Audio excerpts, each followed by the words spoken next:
Good morning, all my sweet friends, pals, and confidants.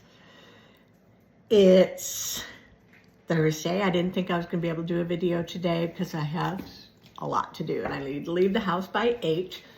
Time is it? 7:05. So I got time to get this. Don't know if I'll have time to get it uploaded. It takes forever to upload to YouTube. Not so much to Facebook, but a long time to YouTube. Sometimes an hour. But I have a lot to do today, so pray for me as I travel to Daytona and get some things done there. And pray for my husband. He's off to Daytona also. He's already left. He has prison ministry this morning. And it is a beautiful day. There's not a cloud in the sky. It's 7 o'clock. The sun has already come up. Oop! Lizards chasing each other. Yes, it's Florida. We have lizards. They're not big ones. They're like that big. Chameleons. And they're all over. Oh my goodness, there's like 5 of them on my patio. So this morning can you believe this is my 46th session with you this morning on Acts? We're getting there. We are in Acts 21, starting at verse 15 this morning. And there are 28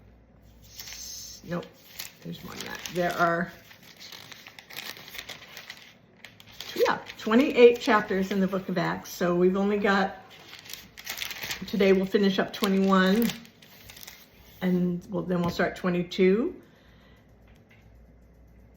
And that'll only leave us 6 chapters left. So another max 2 weeks, and then we'll start on Romans. And that's what I'm really excited about, starting into Romans. And Romans is going to be great to teach us how to tell other people about Jesus and the life that he can give us. So good morning. What's in your cup? What's in your cup? I've got espresso from my Nespresso maker. I've got coffee from Nicaragua. And then I've got a pinch of salt and some non-sugar sweetener. Although I probably should go ahead and start drinking sugar because I've lost so much weight. Too much weight. And the opposite of the problem that I used to have. One of these days I'll sit down and chronicle with you and show you when I figure out how to do videos, edit videos. I'll show you pictures of when I was very, very heavy. I was that much short of 300 pounds. It was 298 pounds. This morning I'm 108. So yeah, I've lost almost 200 pounds. I've lost a whole large person, and it wasn't me. I tried for many, many years, diet, exercise. At one point I spent like $3,000 on a personal trainer for several months and lost like 5 pounds. I tried dieting. I tried all the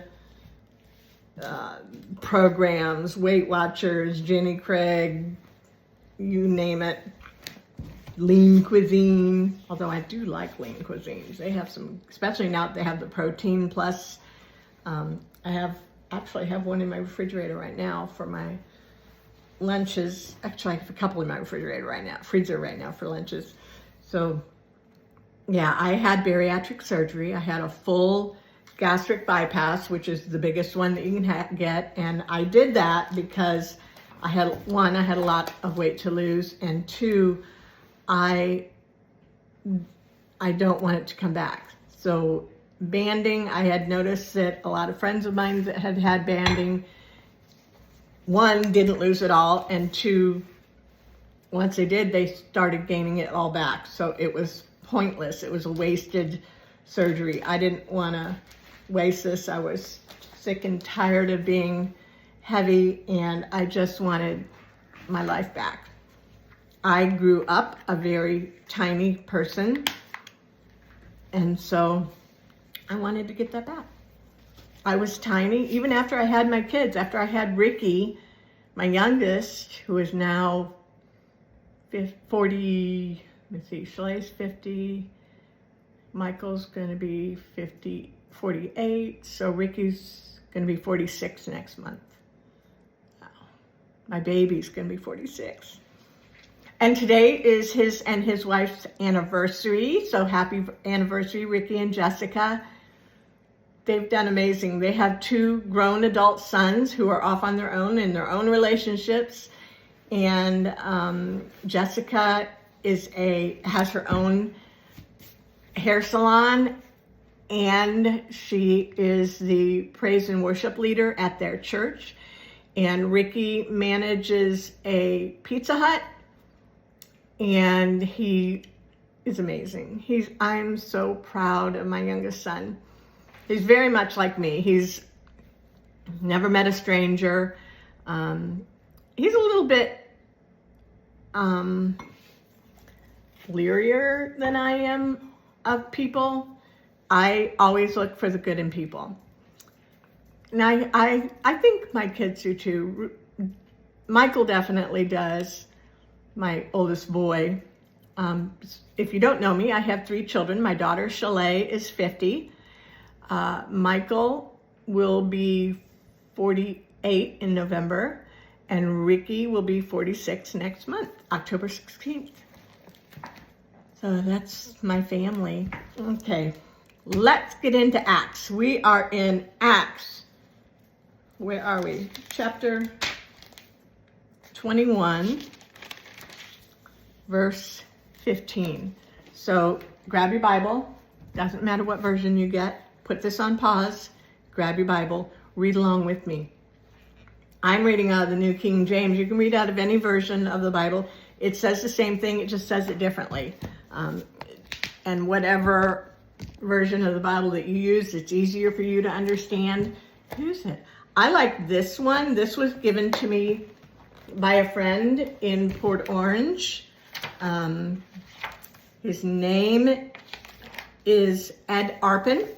And Ed gave me this Bible back in April of 2022 at the Ambassadors for Christ Bible Study Group at Crossroads Church of Daytona Beach. So I love this Bible. It's a study Bible, so it has a lot, like more than a third of the page has study notes in it. And that's what I loved about my NIV, but I completely wore my NIV Bible out. I mean, wore it out. It's completely falling apart. And so rather than buy another NIV study Bible, which I will when I wear this one out, because I do love the NIV, in the meantime, I will use this one for my daily study. I don't take it to church with me because it's way too big. I have an NIV slimline that I take with me to church and Sunday school and Bible studies. So I also, I'm not opposed to using your electronic device for a Bible study. Shoot, let's use what God's given us.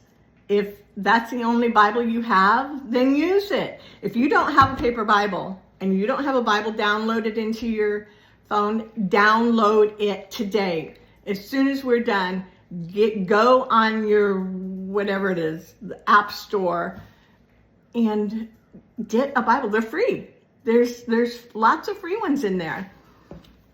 Get one. Read your Bible every day. Oh, it's so important for your life, for your spirituality, for your whole being. Read your Bible. So here we go. Acts 21, verse 15. By the way, do you know why they call it Acts? Because it is the Acts of the Apostle, the things they did. They're Acts, A-C-T-S, Acts of the Apostles.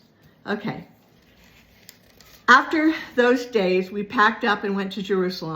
Also, some of the disciples went to Caesarea, Also, some of the disciples from Caesarea went with us and brought with them a certain Nason of Cyprus, an early disciple with whom we were to lodge. And when we had come to Jerusalem, the brethren received us gladly. On the following day, Paul went in with us to James, and all the elders were present. When he had greeted them, he told in detail those things which God had done among the Gentiles through his ministry. And when they heard it, they glorified God, and they said to him, "You see, brother, how many myriads of Jews there are who believed, and they are zealous for the law. But they have been informed about you, that you teach all the Jews who are among the Gentiles to forsake Moses, saying that they ought not to circumcise their children, nor to walk according to the customs. What then? The assembly must certainly meet, for they will hear that you have come. Therefore, do what we tell you. We have 4 men who have taken a vow. Take them and be purified with them, and pay their expenses, so that they may shave their heads, and that all may know that those things of which they were informed concerning you are nothing." Paul never told the Jews not to circumcise their children. Never. We still circumcise our children today, not for religious reasons, more for hygiene reasons. But hygiene today is different than it was then, so circumcision isn't actually truly necessary, but we do it. Okay.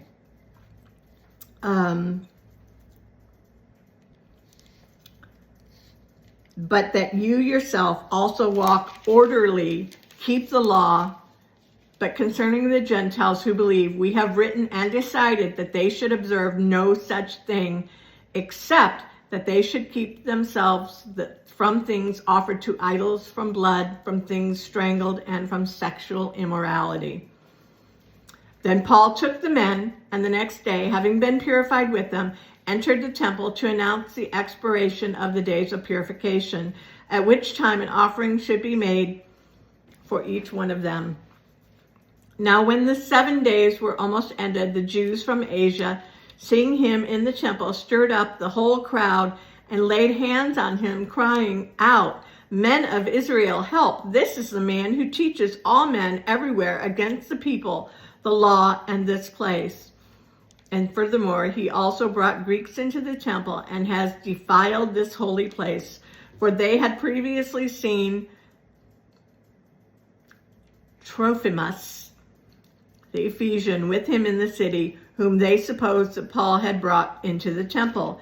And all the city was disturbed, and the people ran together, seized Paul, and dragged him out of the temple, and immediately the doors were shut. Now as they were seeking to kill him, news came to the commander of the garrison that all Jerusalem was in uproar. Now his job was to keep things on the down low, to keep things quiet, keep the people quiet. That was his job. So he immediately took soldiers and centurions and ran down to them, and when they saw the commander and the soldiers, they stopped beating Paul. My heart hurts. Then the commander came near and took him and commanded him to be bound with 2 chains. And he asked who he was and what he had done. And some among the multitude cried one thing and some another. They didn't even know what they were doing. So when he could not ascertain the truth because of the tumult, he commanded him to be taken to the barracks. When he reached the stairs, he had to be carried by the soldiers because of the violence of the mob, for the multitude of people following after, crying out, "Away with him." Then as Paul was about to be led into the barracks, he said to the commander, "May I speak to you?" He replied, "Can you speak Greek? Are you not the Egyptian who some time ago stirred up a rebellion and led the 4,000 assassins out into the wilderness?" But Paul said, "I am a Jew from Tarsus in Cilicia, a citizen of no mean city, and I implore you to permit me to speak to the people." So when he had given him permission, Paul stood on the stairs. It's amazing he could stand. He'd just been beaten within an inch of his life. And motioned with his hand to the people. And when there was a great silence, he spoke to them in the Hebrew language, saying, we'll pick that up tomorrow. What did he say? What did he say to these people that had just beaten him? Wow. Ooh, I got goosebumps. I love you all. I hope you have a wonderful day. It's beautiful here. It is, well, it's early in the morning. Now it's 20 after 7. But it's 76 degrees out today. It's going to get up to 86. The birds are flying. The lizards are running around. It's a beautiful day. My garden is doing amazing. Okay, so pray for me as I travel to Daytona today. I need to go by I'm going to court today to just be support for people I love. And I got to go work on my storage unit, and I've got to stop and see my stepfather, help him get his cable and his phone turned back on, and make some plans with him to maybe take him shopping next week. I love you all.